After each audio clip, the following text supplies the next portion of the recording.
What's up, YouTube? I'm having a problem starting my 2005 Suburban after I put gas in it and filled it up.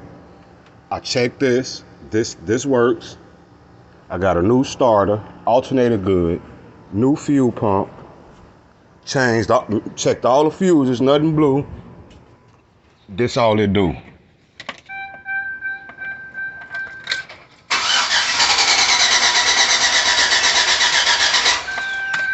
Now, if I come out here early in the morning and start it, it'll start, but only run for like 5 minutes and cut back off.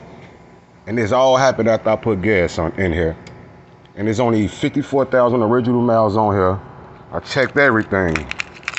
If somebody know anything or can help me or point me in the right direction, let me know.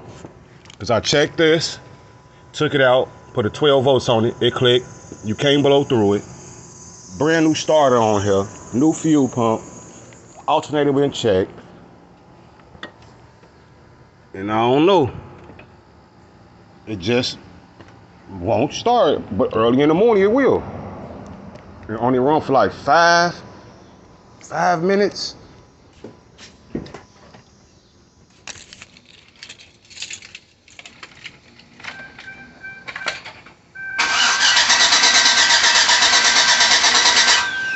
And all this happened, I went to Shell's gas station, filled it up, made it home. But I didn't even make it home, it cut off.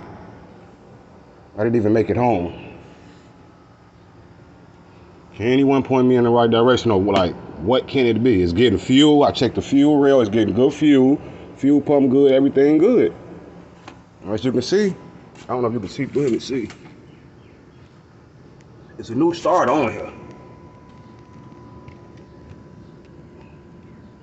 I don't know if you can see it, but yeah, it's new.